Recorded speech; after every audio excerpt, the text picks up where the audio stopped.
Tes. Oke, Shalom Bapak Ibu Saudaraku sekalian. Ya, saya berharap bahwa pagi hari ini kita semua akan diberkati, termasuk saya yang akan menyampaikannya. Saya percaya firman itu seperti pedang yang bermata dua, menembus amat dalam, memisahkan tubuh, jiwa, roh, sendi dan sumsum. Jadi termasuk untuk saya ya. Saya mengambil judul firman Tuhan hari ini adalah hidup yang memberi, yang diambil dari Kisah Para Rasul 9 ayat 36 sampai 43. Sebenarnya ini firman Tuhan yang saya dapat ketika saya mengajar sekolah minggu-minggu yang lalu ya. Saya sangat membacanya berulang-ulang dan merenungkannya kembali, dan waktu saya mendapat jadwal di minggu ketiga ini, saya rasa bukan kebetulan ya, karena selama 1 bulan ini kita belajar firman Tuhan mengenai memberi. Siap untuk mendengar firman Tuhan pada pagi hari ini? Amin. Saya minta boleh ditampilkan ayatnya di Kisah Para Rasul 9 ayat 36 sampai 43, dan kita boleh membacanya bergantian. Yang pria ayat yang genap dan yang wanita ayat yang ganjil. Boleh ditampilkan multimedia? Atau yang sudah ada Alkitab bisa membacanya kita bersama. Amin. Bisa? Silakan. 1, 2, 3.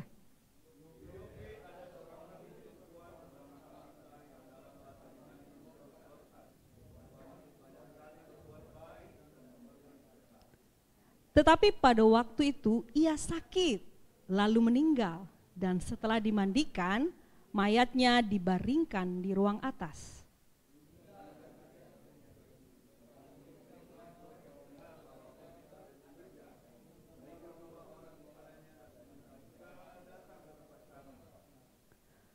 Maka berkemaslah Petrus dan berangkat bersama-sama dengan mereka.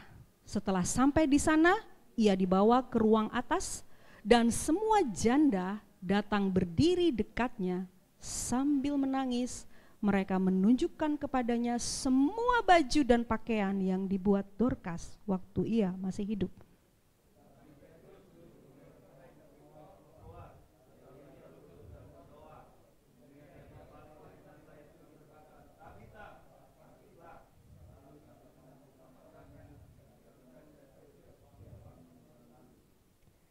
Petrus memegang tangannya dan membantu dia berdiri.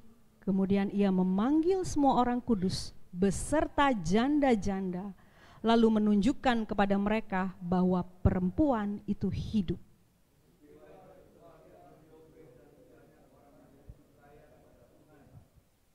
Kemudian daripada itu Petrus tinggal beberapa hari di Yope, di rumah seorang yang bernama Simon, seorang penyamat kulit. Amin. Baik, saya akan menyampaikan pada pagi hari ini. Mungkin saya akan memberikan sebuah contoh. Pernah nggak kita mengenal seseorang yang sangat sederhana, tetapi sangat memberkati kehidupan kita? Pernah? Pernah nggak ada seseorang dalam hidupmu yang kamu sangat diberkati dengan hidupnya? Saya ada. Ya. Saya percaya bahwa Tuhan yang menaruh itu di dalam setiap saudara atau keluarga kita yang kehidupannya, walaupun mungkin bukan orang yang hebat atau orang yang luar biasa, tapi dia sangat memberkati kita. Tapi pada pagi hari ini saya mau memberikan satu contoh yang dalam masa perjalanan rohani saya sebelum saya mengenal Tuhan, saya sangat terkesan dengan wanita ini. Sebelum kita masuk ke Dorcas ya, saya sangat bahkan pernah berkeinginan untuk melayani seperti dia. Saya tidak mau menikah, begitu ya. Pasti udah tahu ya. Yes. Bunda Teresa ya. Dia keluar dari ordonya dan dia melayani rakyat jelata ya. Pada tahun 46 ketika India dijajah oleh Inggris, ia mendapat panggilan untuk membantu para tunawisma, orang sakit, anak-anak yang terlantar di Kalkuta, India. Bunda Teresa mempersembahkan seluruh kehidupannya untuk melayani orang-orang miskin. Bahkan ketika dia dianugerahkan Nobel Perdamaian dengan perayaan yang mewah, dia meminta untuk tidak diadakan, diganti dengan makan, memberi makan dengan orang yang melarat di India. Saudara, nggak mudah ya, dia harus membawa orang yang kusta. Dia nggak takut, dia benar-benar melayani hidupnya dengan orang miskin. Dan dari pelayanannya sangat memberkati, bahkan menjadi berkat juga bagi seluruh bangsa-bangsa ya, dengan kesaksian hidupnya.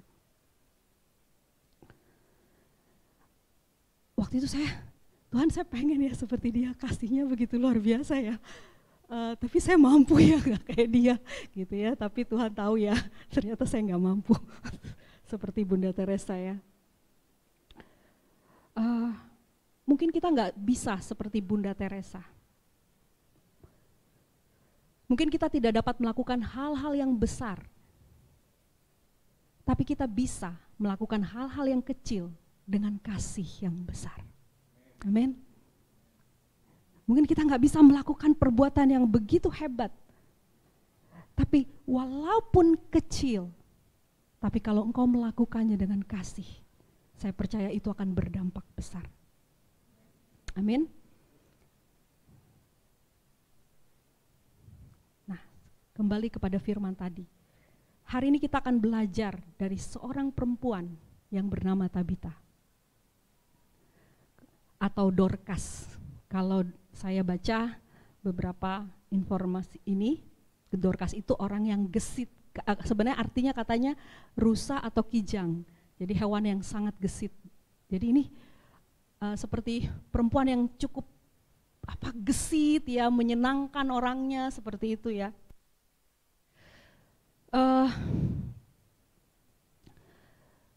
Dan yang menarik tadi kita baca bahwa ada seorang murid perempuan ya. Itu kalau di ayatnya tadi itu saya lupa taruh katanya murid perempuan bernama Tabita. Jadi dia adalah orang yang sudah percaya kepada Kristus. Bahkan dia memberi dirinya, pasti sudah dibaptis dong kalau percaya kepada Kristus. Tapi Tabita ini sangat istimewa. Dia orang yang dibilang menabur kebaikan dan memberi sedekah. Banyak sekali kebaikan yang dia lakukan dan memberi sedekah.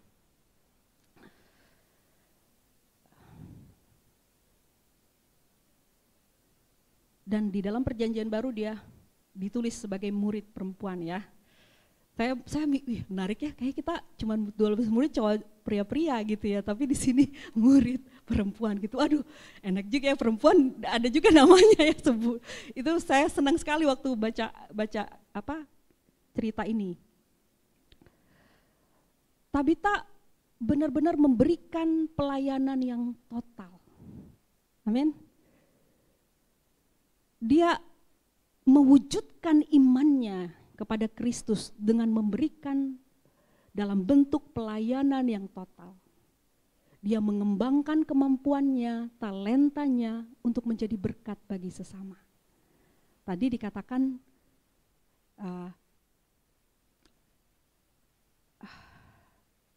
waktu para janda-janda, waktu Tabita meninggal ya, sakit ya,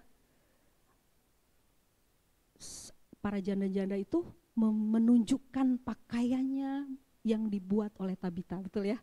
Jadi pelayanan Tabita begitu dirasakan oleh orang-orang di sekelilingnya. Pada saat itu dia membantu banyak para janda dengan membuatkan dia pakaian. Saya percaya bukan hanya pakaian ya, dia pasti memberi uang juga gitu, tapi mungkin lebih banyak karena di situ yang sangat ditekankan dia karena ini loh pakaian yang dibuatnya gitu ya. Gitu. Jadi pasti janda-janda itu juga punya anak-anak ya. Pasti dia juga melayani, memberikan baju, membuatkan baju untuk anak-anak. Tabita begitu mengasihi. Kalau Bapak Ibu Saudari tahu seorang janda itu tidak mudah ya, karena nggak ada suami yang bertanggung jawab atas kehidupannya. Biasanya yang mencari nafkah kan suami kan. Tapi dia nggak punya suami lagi dan harus berjuang. Tapi Tabita mengambil sikap, mengambil tindakan sebagai bentuk imannya kepada Kristus. Dia mau melayani, dia mau memberi kemampuannya, dia mau memberi talentanya, apa yang dia punya, bukan apa yang dia tidak punya. Dia tidak menyimpannya. Dia tidak mengukurnya dengan uang untuk mungkin, aku ajarin jahit, nanti kamu bayar kursus ya sama aku. Enggak gitu ya. Aku buatin, aku pakai. Dia benar-benar memberikan apa yang dia miliki, yang dia punya. Dan dia totalitas. Dan saya percaya dia juga memberikannya bukan hanya sekedar memberi, tapi dengan kasih Tuhan. Kalau kita baca tadi, semua orang yang di sekitarnya sangat kehilangan dia ketika dia meninggal. Dan mau bangkit sampai dia menyuruh mereka menyuruh dua orang untuk pergi ke Lida ya, bukan lidah ya atau Lydia, tapi Lida.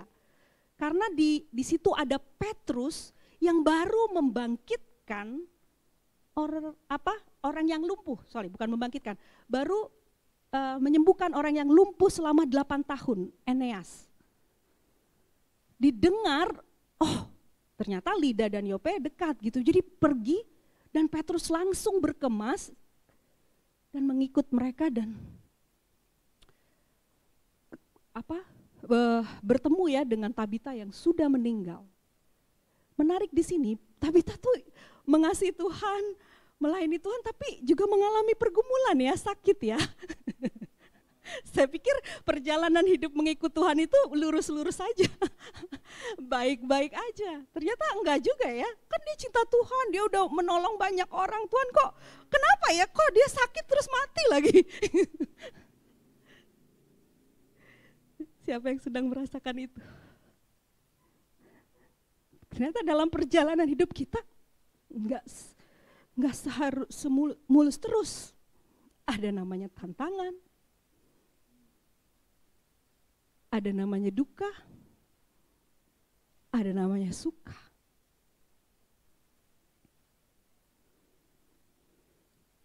Tapi bersyukurnya kita memiliki Kristus. Amin. Dengan dilandasi kasih yang begitu besar ya, Tabita meninggal di tengah-tengah pelayanannya karena sakit. Banyak orang yang menangis, kehilangan.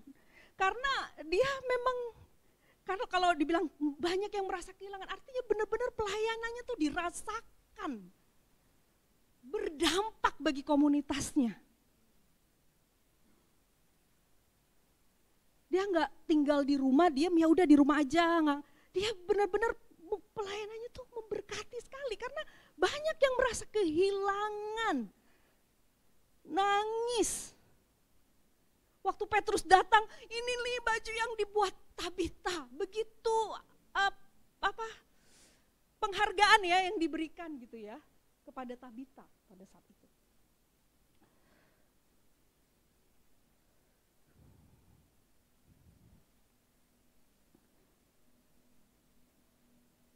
Dari sini apa yang kita bisa belajar?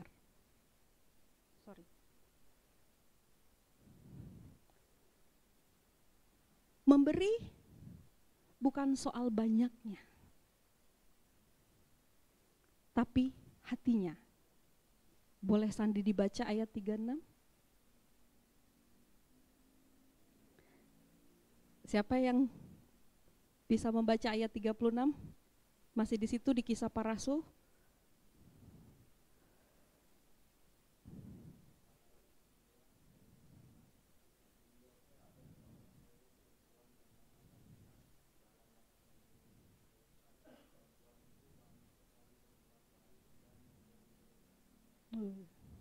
Orang kalau berbuat baik dan memberi sedekah, kalau enggak dengan hati sulit ya. Tapi banyak juga yang melakukan itu ya. Tabita bukan orang kaya. Dia bukan orang yang banyak uangnya. Dia bukan milioner.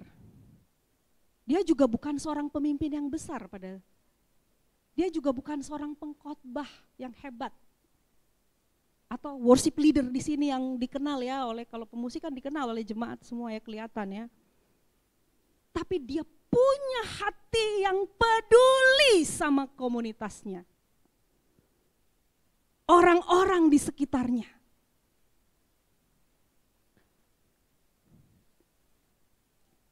Dia dikenal karena perbuatannya yang penuh kasih.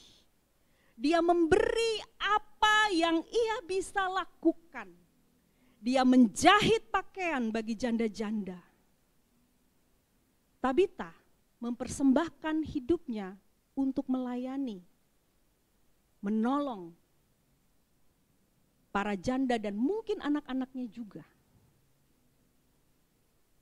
Ini merupakan ibadah yang murni, yang tidak bercela di hadapan Allah.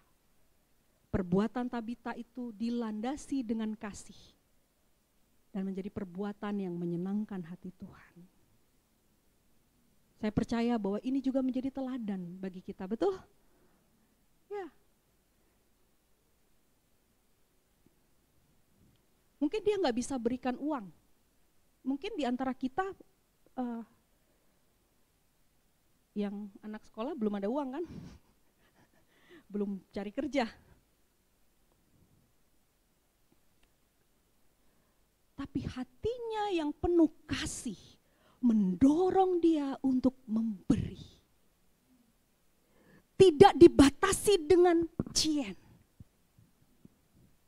Ada orang bilang kalau nggak ada duit nggak bisa jalan. Enggak. Siapa bilang?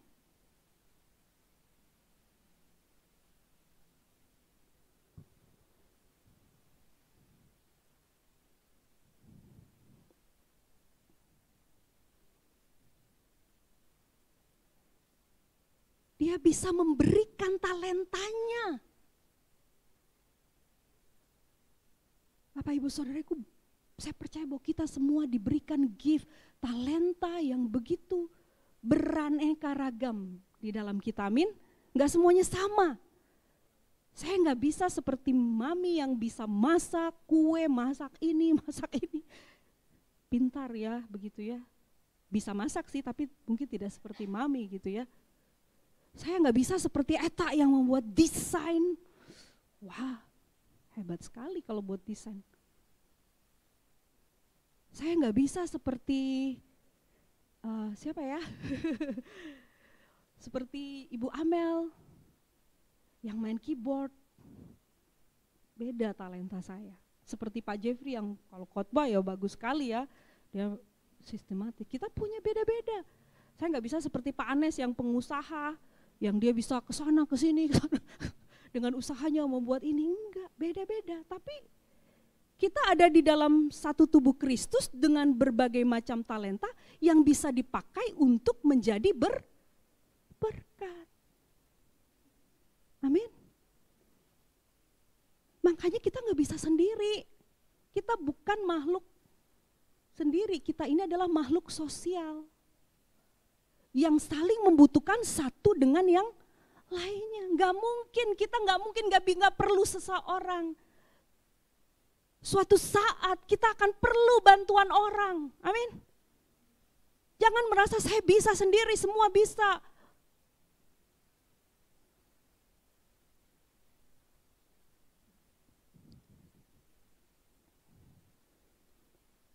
Akhirnya yang datang kesombongan. Jadi Tuhan itu melihat hati, bukan berapa banyak jumlahnya. Sekecil apapun, sesederhana apapun, namun itu sangat berarti. Minggu lalu, bahkan ketika engkau memberikan segelas air minum pun itu sangat berarti bagi orang yang haus. Kalau yang nggak haus sih nggak berarti ya. Tapi bagi yang haus, yang kekeringan, berkat Tuhan ini. Di padang gurun dapat satu gelas air minum. Wah, glek, seger.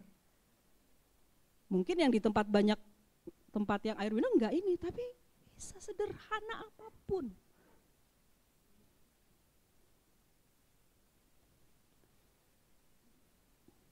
Saya 2 hari lalu ditelepon oleh seseorang. Bu Irma, bukan ibu, kakak, sorry. Kak Irma, aku mau cerita apa, dia dari kota lain ya. Terima kasih ya doanya. Saya sekarang sudah diberkati ya. Jadi saya tidak harus lagi disupport. Sekarang saya bisa support anak saya. Tidak usah lagi untuk dibantu, karena saya sudah bisa usaha. Saya sudah bisa membayar hutang saya. Saya sudah bisa mengontrak rumah. Jadi, Kak, terima kasih Kak. Tuhan baik ya. Tuhan baik. Dan ada satu yang saya berhutang sama orang ini.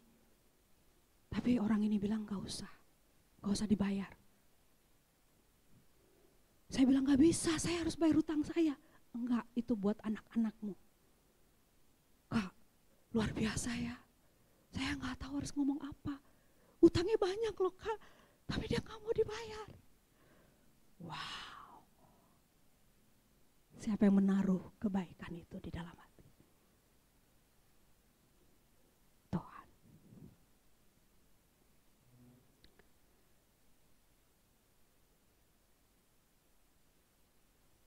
Saya mau katakan Tuhan melihat hati. Tuhan melihat hatimu. Tuhan gak melihat hebatnya engkau, pintarnya engkau ngomong, banyaknya uangmu, banyaknya talentamu. Tidak. Yang Tuhan lihat adalah hatimu. Ingat orang muda yang kaya, kok saya jadi diingat tadi saya mengajar kelas transformasi pagi-pagi. Tuhan gimana supaya saya bisa ini ya, selamat bisa kerajaan Allah. Orang muda kaya ini saleh dari kecil, dari ininya hidupnya ya. Terus Tuhan Yesus uji dia. Jual hartamu, lalu berikan kepada orang miskin, lalu ikut aku. Dia langsung sedih, meninggalkan Tuhan. Dan Tuhan tidak kompromi loh, gak panggil dia, gak tawar-menawar. Di mana hati orang muda kaya itu? Di mana? Kepada hartanya. Bukan kepada Tuhan. Tuhan tahu. Jadi suatu perbuatan yang baik kelihatannya itu sederhana, namun sangat berarti. Apa yang kita bisa belajar dari Tabita, dari cerita dalam perikop ini? Memberi bukan soal banyaknya, tapi hati. Semua kita bisa memberi dengan apa yang kita miliki. Entah itu waktu, tenaga, perhatian, bantuan, atau hal sederhana lainnya. Jadi semua kita bisa. Kita bisa memberi. Di dalam gereja Tuhan, di dalam kita memperlebar kerajaan Tuhan, kita bisa mengambil bagian di mana kita bisa memberi. Di sini ada pelayanan, kita ada yayasan.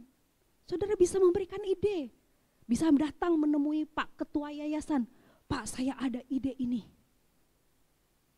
Saya mau membantu hal ini. Kamu boleh enggak Pak?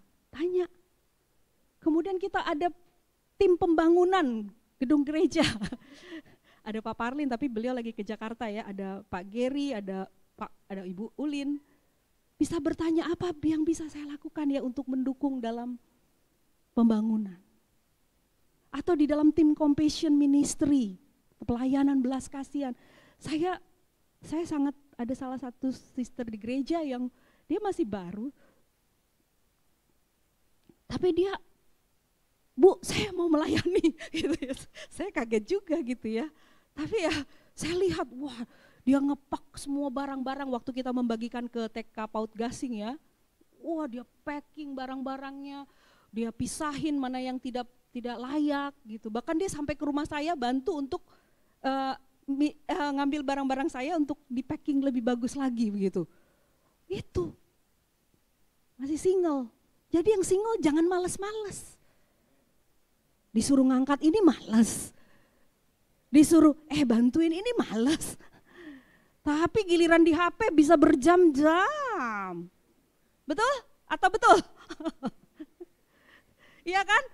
TikTok sini, wah gini-gini kan. Ada gini-gini kan, bisa. Tapi ngelihat sampah ada di situ tuh di gereja, ngambil aja nggak mau.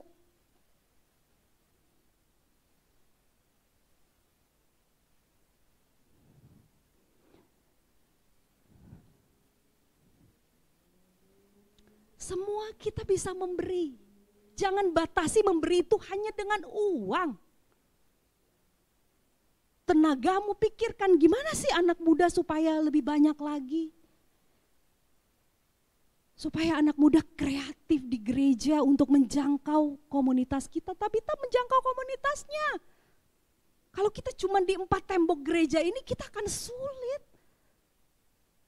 Karena jiwa-jiwa itu bukan di sini tapi di luar sana. Banyak orang yang terluka, banyak orang yang membutuhkan kasih Bapa ya. Kita lihat sekarang ya gambaran Bapa begitu rusak gitu ya. Mereka membutuhkan kasih Tuhan. Dan kita cuman ya di gereja datang latihan musik, lah pulang ke rumah main HP.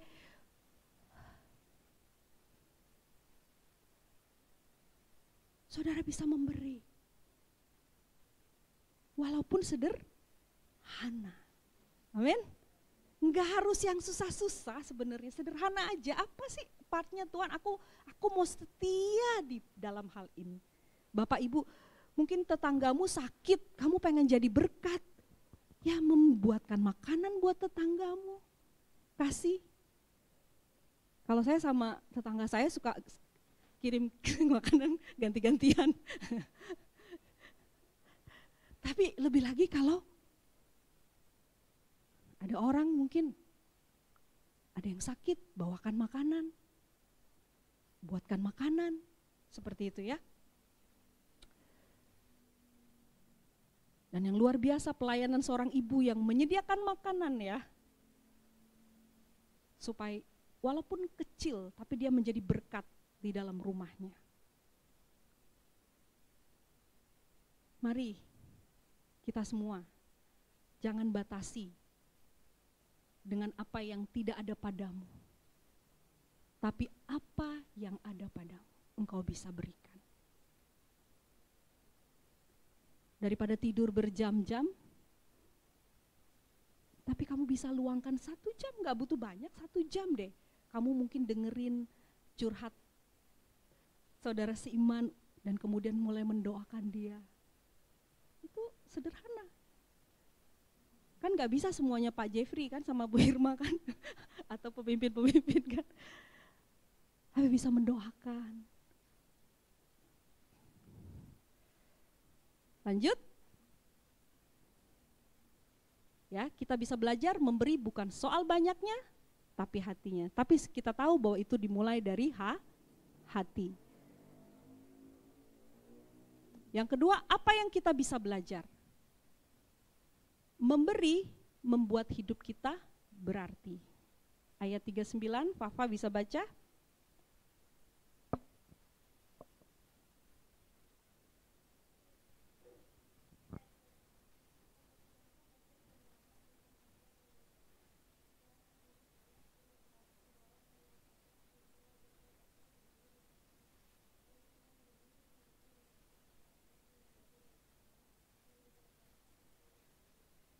Nah, banyak orang menangisi Tabita karena hidupnya jadi berkat ya.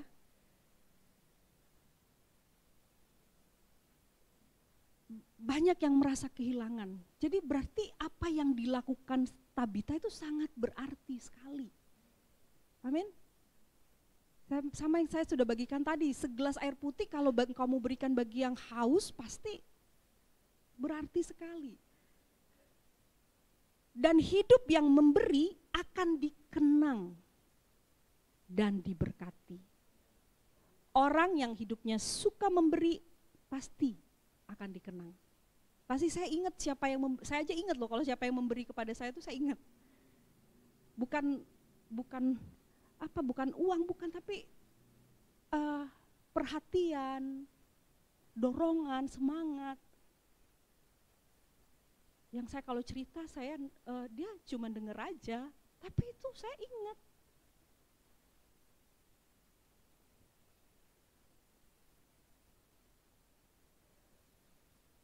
Segala pekerjaan baik Tabita begitu dikenang, sehingga semua orang di lingkungan dia, janda-janda itu merasakan duka cita yang mendalam ketika Tabita meninggal. Dan mereka berharap Tabita hidup kembali. Ada firman Tuhan di Lukas 6 ayat 38, berilah maka kamu akan diberi. Tabita menuai apa yang dia lakukan di dalam kehidupannya. Menuainya orang-orang yang merasakan kebaikan dan kasih Tabita memanggil Petrus, menyuruh utusan manggil Petrus, doain Tabita. Maksudnya Petrus berdoa untuk Tabita. Dan Tabita bangkit. Amin. Apa yang kita tinggalkan? Warisan kasih atau nama? Kasih yang dirasakan oleh lingkungan, oleh janda-janda di lingkungan Tabita itu tinggal. Makanya baliknya kasih lagi kan? Jadi yang kita bisa belajar, memberi membuat hidup kita berarti. Berarti bagi orang lain ya, bermakna, berguna, menjadi berkat. Selanjutnya, apa yang kita belajar? Tuhan pakai hidup yang mau dipakai menjadi kesaksian. 40 sampai 42 boleh dibaca, Johan Kisah Para Rasul 9.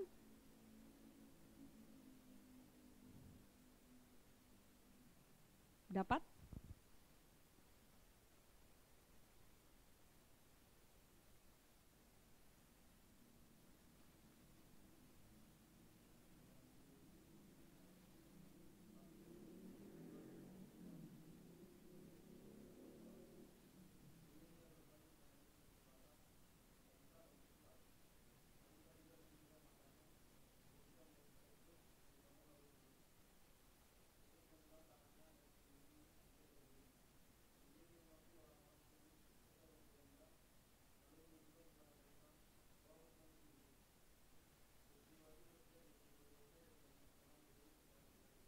Wow, luar biasa ya.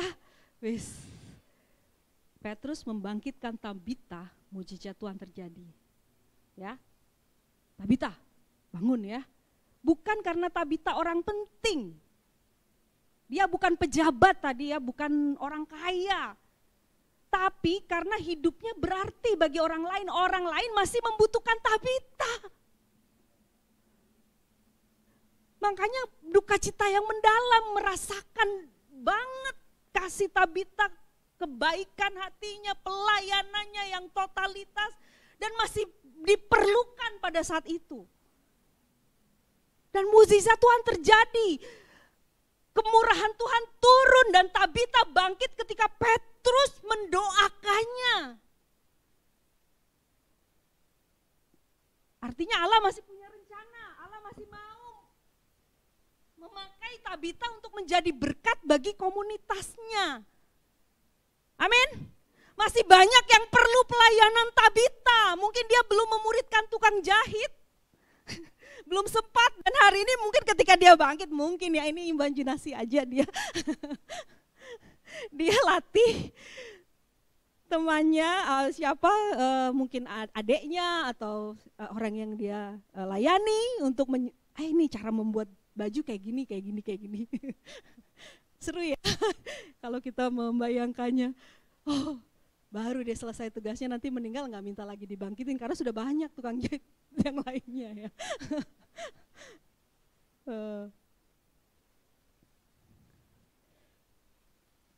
Siapa yang menaruh belas kasihan kepada orang yang lemah memiutangi Tuhan. Amsal 19 ayat 17. Jadi saudara, kalau kita memperhatikan orang yang susah, Tuhan itu, kita tuh memiutangi Tuhan. Tuhan berhutang sama kita, luar biasa ya. Kok bisa ya? Tapi itulah firman Tuhan. Jadi jangan tahan-tahan. Bantu orang yang sulit. Sulit yang anak sekolah, anak orang kuliah, pelajaran temanmu sulit. Bantu, ajarin. Saya pernah dulu ada SMP teman saya, teman sebangku saya ini pinter, anaknya pintar banget matematik, saya bodoh matematiknya. Ngaku ya jujur saya bodoh matematiknya. Jadi tapi saya tuh punya keinginan belajar orangnya, bukan gak punya keinginan belajar, saya pengen banget belajar. Jadi saya tuh selalu bilang, boleh gak ajarin saya? Satu kali dia ajarin, terus suatu hari saya tuh gak bisa ngerjain tugas karena susah. Otaknya loadnya lama gitu loadingnya kan, jadi saya harus kalau belajar tuh harus pelan-pelan diulang-ulang baru saya bisa. Jadi dia kesel, gak usah, kamu gitu. Gak mau dia ngajarin. Saya padahal gak maksa, saya sulit tapi itu dia bukan orang percaya ya. Nah kalau saya zaman dulu sama zaman sekarang beda. Kalau zaman dulu tuh karena dia orangnya kayaknya gimana langsung kamu ya dasar. Dulu belum bertobat kan karena ternyata satu kelas nggak suka sama dia gitu ya. Jadi saya maki-maki di situ, saya berantem bertengkar karena itu dia nggak tahu ya aku ini sulit gitu ya. Tapi saya salah sebenarnya pada saat itu karena saya belum di dalam Tuhan. Tapi harusnya bantulah orang yang sulit ya. Amin. Jadi kalau kamu pinter, jangan pinternya disimpan sendiri. Jangan pelit ilmu. Di atas langit masih ada langit. Bagi ilmumu, tapi dengan kasih. Kalau dengan kasih itu percuma. Hanya untuk mendapat attention, nggak bisa. Dengan kasih. Memiutangi itu Tuhan. Memiutangi Tuhan.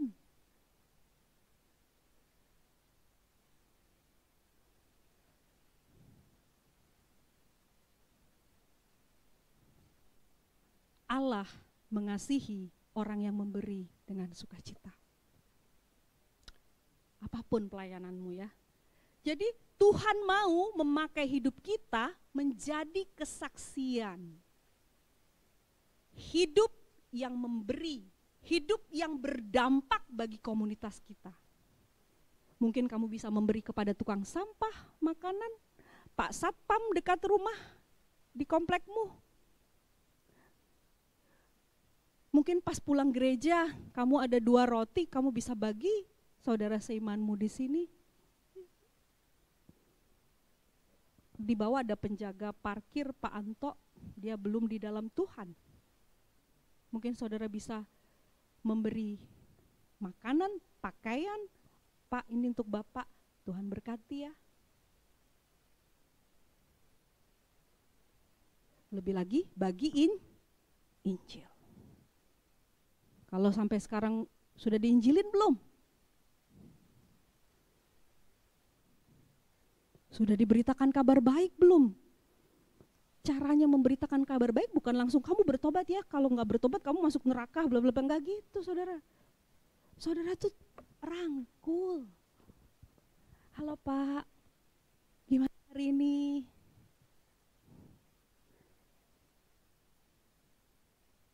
Pak, berikan sesuatu. Harus dirasakan oleh dia bagaimana kasih jemaat ini. Yang anak sekolah, yang mahasiswa, yang pekerja, yang ibu rumah tangga, yang nenek-nenek, yang kakek-kakek, semua bisa menjadi berkat. Sehingga kita sebagai keluarga Allah, murid Kristus, yang penuh dengan kasih Tuhan, bisa dirasakan bagi komunitas kita. Amin. Jangan selfish. Aku. Terima tapi nggak pernah beri. Maunya nerima terus nerima. Kalau nerima, wah sampai penuh, lama-lama keberatan. Gemuk sendiri. Makanan semua dimakan semua.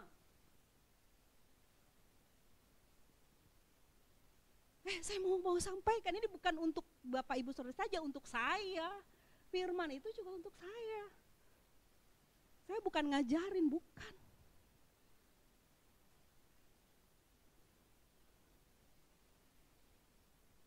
Amin.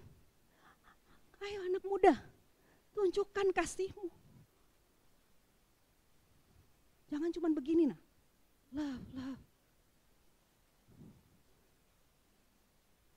Iman tanpa perbuatan itu mati. Iman bekerja dengan perbuatan-perbuatan. Iman bukan soal hanya berdoa yang hebat dan luar biasa. Iman bukan hanya tentang berkhotbah yang bilang kamu begini, demikian, bukan hanya itu. Iman itu juga engkau peduli enggak dengan orang lain. Iman itu peduli enggak engkau dengan pekerjaan Tuhan dalam memperlebar kerajaan Allah.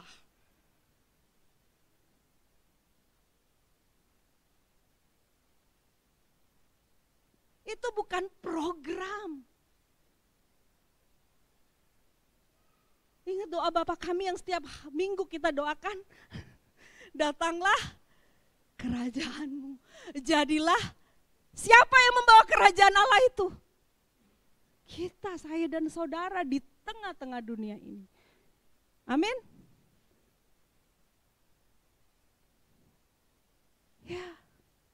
Di sekolah, di kampus, di tempat pekerjaan, ayo walaupun kecil, walaupun sederhana, ayo kita sama-sama sebagai keluarga Allah, sebagai tubuh Kristus, sebagai murid-murid Kristus seperti tadi Tabita, murid perempuan.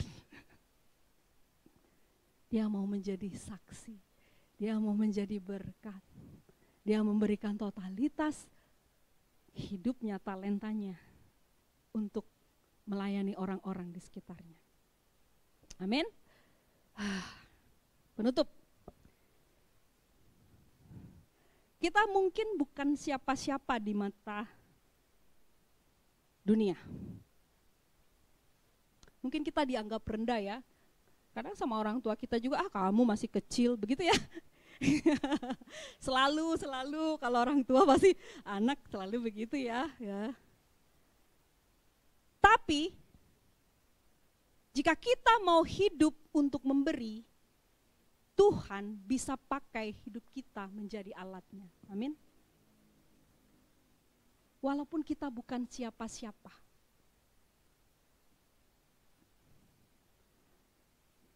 Seperti Tabita. Mari kita hidup dengan kasih nyata, bukan hanya bicara. tetapi bertindak dengan kasih. Kita pun bisa dipakai Tuhan jika kita mau memberi dengan kasih. Tadi saya sampaikan, iman bukan hanya tentang banyak kita berdoa atau melakukan pelayanan yang hebat-hebat, tetapi juga seberapa banyak kita memperlakukan orang lain sebagai bentuk kasih yang kita terima dari Allah. Yohanes 3 ayat 16. Karena begitu besar kasih Allah akan dunia ini, sehingga ia telah mengaruniakan anaknya yang tunggal, supaya setiap orang yang percaya kepadanya tidak binasa, melainkan beroleh hidup yang kekal. Kalau saya, Bapak, Ibu, saudara-saudari sekalian ada di tempat ini, kita menerima pemberian Allah. Amin. Karena kita menerima pemberian Allah. Karena begitu besarnya kasih Allah akan dunia ini. Maukah kita berkata kepada Tuhan hari ini, Tuhan, pakailah hidupku. Tuhan, aku mau memberi, walaupun kecil Tuhan. Mungkin aku bisa menolong teman kerjaku yang kesulitan. Teman sekolahku yang nilainya merah terus Tuhan. Mungkin kita bisa menyediakan waktu kita dan telinga kita untuk mendengarkan orang yang butuh curhat dan juga menguatkan. Yang pria dengan pria, yang wanita dengan wanita ya. Itu bisa orang tua, saudara atau teman kita. Mungkin orang tuamu mau didengar, mau didengarkan aja ceritanya. Dan saudara hanya diam. Kita juga bisa terlibat dalam membantu pelayanan di gereja dengan kemampuan yang ada dan berdampak bagi komunitas. Dengan memberi waktu, tenaga, dan perhatian. Dan juga memberi dengan setia, bukan hanya uang. Bagi pekerjaan Tuhan. Tapi ada yang memang karunia-Nya untuk memberi dengan uang. Tapi kalau semua disatukan, itu menjadi kekuatan yang besar. Bagaimana kita sebagai murid-murid Kristus berdampak bagi komunitas kita dalam memperlebar kerajaan Allah. Amin. Mari kita bangkit berdiri. Kita angkat penyembahan ini.